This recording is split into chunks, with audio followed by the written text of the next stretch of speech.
소수점 단위까지 맞춰서 줘야겠다 그럴 필요는 생각은 없다. 작물들은 약산성을 좋아해요. 약간 산성인 이 전기전도도가 가장 핵심적인 건데, 그리고 적정량을 넣는 게 좋습니다. 무조건 과유불급이라고.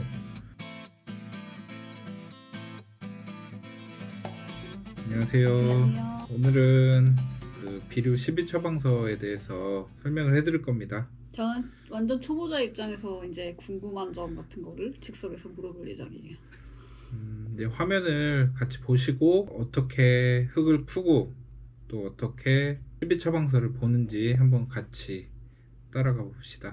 이게 이제 우리 딸기 하우스 밭을 간 사진인데, 밭의 요 중간 부분, 그리고 밭의 끝 부분, 밭의 처음 부분 해서 3단계로 흙을 풉니다. 그거를 잘 섞어줍니다. 한 1kg 정도 들어가는 비닐백에 섞어주고, 그거를 농업기술센터 토양 검정실에 맡겨주시면 됩니다. 하우스를 여러 동 경작하시는 분들은 흙을 맡기실 때 1번 시료, 2번 시료, 3번 시료 이렇게 표시를 해주고 따로따로 흙을 토양 검정을 의뢰를 하시면은 표시가 돼서 토양 검정 결과가 나오니까, 우리가 토양을 맡겨서 결과가 나온 거를 확인할 수 있는 사이트가 흙토람이라는 사이트예요. 우리가 눌러야 될 것들은 여기 비료 사용, 처방 이거를 눌러주시면 됩니다. 그리고 작물 유형 요거는 꼭 선택을 하셔야 돼요. 저희는 딸기니까 딸기를 기준으로 한번 선택을 해볼게요. 과체류, 그리고 작물 선택, 여기 쭈루룩 있는데 여기 딸기 작물이 선택이 되면 지역, 전라남도, 담양군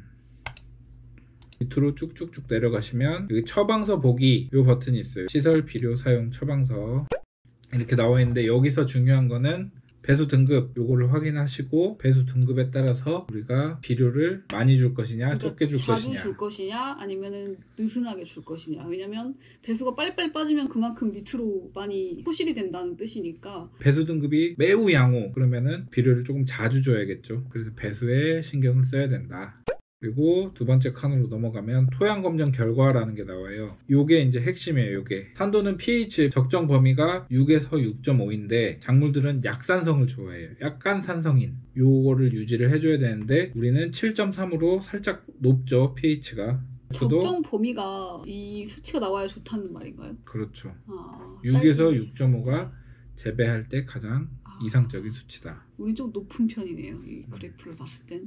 여기 적정의 범위에 들어갈 수 있도록 우리가 비료 사용을 설계를 해야 되는 거예요, 한마디로. 그러면 산도가 일단 높고 유기물은 적절하네요. 그다음에 유효 인산, 우리가 이제 밑거름을 줄 때 인산은 적게 줘야겠죠. 칼륨이 가리라고 해요. 가리 적정이 0.7에서 0.8인데 또 많네요. 1.43으로 거의 2배 가까이 많죠. 이것도 적정으로 내리려면 칼륨을 적게 줘야 된다. 칼슘도 5에서 6인데 8.6으로 높고, 마그네슘도 높고, 전기전도도 전기전도는 적절하네. 2 이하니까. 2 이하라서 적정 수준에 걸려 있습니다. 이 전기전도도가 가장 핵심적인 건데, 쉽게 설명하자면, 물론 이게 옳은 비유는 아니지만 토양에 비료분이 얼마나 많은지를 나타내는 척도예요. 저게 흙이 짜진다고, 흙에 간이 너무 많이 됐다, 흙에 MSG가 너무 많이 쳐졌다. 흙에 조미료들이 너무 많아졌다, 요거를 내리는 방법. 우리가 음식을 할 때 국이 짜면은 뭘 더 넣습니까? 보통 물을 넣죠. 흙도 똑같아요. 씻어주면 돼요. 흙을 물을 방방하게 대놓고 토양 소독을 한다든지, 국이 짜면 밥을 더 많이 말면 되죠. 그러니까 새 흙을 가져와서 하우스에 깐다든지, 유기물을 더 공급을 해줘도 전기전도도 이 수준이 내려가요. 퇴비나 초생재배, 풀을 길러서 그 MSG를 빨아먹게끔 희석해주는 역할. 만약에 딸기 농사를 올해 겨울에 지었으면은 여름에는 볼이라든지 비닐을 벗겨놓고 쌀농사를 지시는 분들도 있고, 이게 다 전기 전도도를 낮추려는 노력이다 라고 생각하시면 돼요. 아니 그렇게 하면은 근데 그러면 유효 인산 뭐 칼륨, 칼슘 이런 게 높은 게 다 낮아지나요? 그렇죠. 전부 다 그렇게 하면 물에 씻어서 내려가거나 아니면은 새로운 흙을 더 많이 집어넣어줘서 평균 값을 깎거나, 그래서 이걸 최대한 적정하게 맞춰서 농사를 지시면 작황이 좋다. 그리고 요거를 적정하게 유지하면 유지할수록 연작장애가 안 생겨요. 그러니까 항상 관리를 해주는 게 좋겠네요. 우리가 연작장애 때문에 그 농사를 쉬는 경우가 많잖아요. 한 2년 짓고 1년 쉬고, 그렇게 되면은 경제성이나 효율성이 떨어지기 때문에 이 적정 수준을 유지를 해서 일정한 농업 소득을 내는 게 더 좋다. 그 퇴비를 그러면은 많이 주는 것도 도움이 된다고 볼 수 있나요? 퇴비를 많이 넣는 것도 도움이 되는데, 그리고 적정량을 넣는 게 좋습니다. 무조건 과유불급이라고. 그 적정량이 얼마나 될까요? 이제 알려주시나요? 적정량은 요 밑에 나옵니다. 세 번째 칸 비료 추천량을 보시면 비료와 퇴비는 각각 한 종류만 선택하여 사용하십시오. 그러니까 이거 요소도 16kg 주고 유한도 16kg 주고 이 말이 아니고 요소 16kg 줬으면 유한은 주지 말고 유한을 34kg 줬으면 요소는 주지 말고 이런 말입니다. 밑거름과 웃거름은 구분이 되어 있어요. 이 밑거름이 뭐냐고 하면은 작물 심기 전에 뿌리는 비료의 양을 말하는 거고 웃거름은 심고 나서 그때 천천히 넣어주는 거예요. 그럼 지금 당장 맡기고 나서 할 거는 밑거름이니까 밑거름을 그렇죠. 작물 심기 전에 빨리 해줘야 될 거는 밑거름이죠.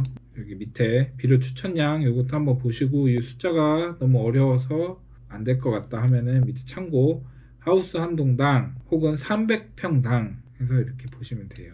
요소 비료 요거는 질소만 46%가 들어가 있어요. 친절하게 몇 킬로 들어가 있는지 밑에 써주기도 해요. 20kg 한 포에 질소가 9.2kg가 들어가 있대요. 요소를 선택을 했으면 몇 포를 넣어야 될까요? 대충 질소 3분의 1 3분의 1 3분의 1포만 넣던지 아니면 조금 욕심부려서 반 포를 넣던지 절반. 그렇게 하시면 되죠. 그리고 가리를 따로 넣어줘요. 가리를 따로 넣어주면 됩니다. 염화가리나 황산가리 같이. 둘 중에 하나로. 그렇죠. 유화는 20%가 들어있대요. 질소질이 한 포에 20kg짜리 한 포에 4.1kg.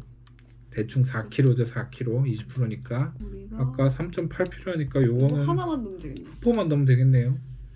이게 그러면 자기 양에 따라서 이 요소 아니면 유한을 편하실 대로 사가지고 넣으시면 되겠네요. 그렇죠. 밑거름을 위주로 보시고 웃거름은 크게 의미가 없는 이유가 뭐냐면 그 작물이나 생육 단계별로 들어가는 양과 비율이 다르고 올해 작황에 따라서 요거는 말 그대로 참고를 할 뿐이지 꼭 이렇게 하시오 라는 말은 아니에요. 그러니까 참고만 하시지 요거를 절대적으로 믿고 난 꼭 이 소수점 단위까지 맞춰서 줘야겠다 이런 식의 그럴 생각은 필요는 없다. 안 하시는 게 좋다. 근데 또 뭐 그거는 낫겠죠. 카더라 해가지고 그 옆 사람이 퇴비 막 2바가지 막 3바가지 뿌리니까 나도 3바가지 4바가지 뿌리고 이런 것보다는 이 종이가 더 정확하지 않을까. 맞아요. 이게 그러니까 내가 비료를 뭐를 얼만큼 줄 것이냐 라고 판단할 때 판단 기준으로 삼는 거는 좋죠. 왜냐면 땅의 조건이 다르고 배수가 다르고 다 다른데 농협에서 당연히 많이 팔고 싶겠죠. 그래서 저희도 이번에 사는데 되게 많이 사라는 거예요. 막 두 개, 3개씩 차야 된다. 근데 또 사람 마음이 불안하니까 저는 이제 이걸 못 봤으면 그렇게 하게 됐을 것 같은데 알려줘가지고 하니까 그 적정량에 맞춰서만 했거든요. 그래서 요거를 맡길 때는 1년에 저는 2번 맡기는 거 권장을 하거든요. 농사가 끝났을 때 한 번, 작물을 심기 전에 한 번. 늦봄에서 초여름 정도에 딸기 농사를 종료를 한단 말이에요. 그 사이에 이제 토양 pH가 높다든지 뭐 전기 전도도가 높다든지 유기물이 낮다든지 이럴 때 대책을 세워서 뭐 풀을 기른다든지 흙을 채운다든지 뭐 이런 식으로 방법을 사용한 다음에 작물 재배 전에 한번 다시 땅을 검사를 해봐서 확인을 하는. 근데 작년에 이렇게 좀 해놔가지고 저희 같은 경우는 그래도 너무 많이 튀어오른 수치 없이 적정 수준에 그래도 가깝게 유지하고 있다고 자신할 수 있는데 이렇게 적정 수준에 유지가 된다고 하면 연작장애가 발생할 일이 적죠. 생각보다 어렵지 않네요. 12처방서 이렇게 하면은 되게 언어 자체가 좀 거부감이 들 만큼 그런 마음이 들었는데 이게 사실 보는 항목이 몇 개 없어요. 마지막으로 정리를 한번 하자면 배수 등급 한번 보시고 요 그래프 한번 보시고 내 땅이 적정이 많은지 그래프 한번 보시고 요 밑에 총평이 또 나와요. 많이 배우신 분들이 여기 써주는 거니까 한번 읽어보시고 여기 밑에 비료 추천량 요것도 한번 보시고 이 숫자가 너무 어려워서 안 될 것 같다 하면은 밑에 참고 하우스 한 동당 혹은 300평당 해서 이렇게 보시면 돼요. 비료 계산하는 방법은 그 실제 비료를 보시면은 다 써 있어요. 이렇게 잘 보시면은 작은 글씨로 이렇게 9.2kg 있다. 9.2kg가 들어가 있다. 이거 써 있으니까 잘 보시면 됩니다. 이거 절반을 주던지 뭐 더 주시던지 이렇게 하면 될 것 같습니다. 모든 비료에 다 써 있어요. 이걸 보시고 넣어주시면 됩니다. 그리고 요소하고 유한 아까 차이점하고 염화칼리, 황산칼리 차이점을 다시 한번 정리해 주세요. 자, 요거는 이제 번외로 설명을 드리자면은 내가 진짜 요소와 유한 중에 뭘 도대체 뿌려야 될지 모르겠어. 그러면 그때는 어떻게 하냐? 황산과 아까 염화칼이 뭘 해야 될지 모르겠어요. 항상 말하지만 정확하진 않습니다. 그냥 쉽게 설명하려고 제가 설명드리는 거예요. 지속성이 좋다. 그러니까 땅에 오래 남아 있다. 그러니까 흡수가 느리다. 유한, 지속성이 짧다. 식물이 흡수가 빠르다. 이렇게 생각하면 될 것 같네요. 이렇게 생각하시면 돼요. 그러면 땅을 갈고 바로 식물을 심은 경우에는 유한을 써도 되나요? 그렇죠. 식물이 바로 먹을 수 있게. 이제 내가 질소질 흡수를 조금 빠르게 하고 싶다. 식물의 생기를 조금 빠르게 주고 싶다. 이럴 때는 유한을 주시면 효과가 더 좋아요. 그리고 아까 그 pH 유한에는 황산 성분이 섞여 있기 때문에 그러니까 pH를 낮춰준다. 그렇죠. 수치가 낮아진다. 이렇게 생각하시면 될 것 같아요. pH 수치가 낮아진다. 낮아진다. 그러니까 pH가 높으신 분들은 유한을 써도 괜찮을 것 같네요. 그렇죠? 그렇죠. pH가 높으면 오히려 유한을 쓰시는 게 유리하죠. 그리고 입상 비료는 보통 토양에 직접 뿌릴 때 뿌릴 때 사용하고 먹는 속도가 느려서 오래 남아있기 때문에 이런 식으로 생각을 하시면 됩니다.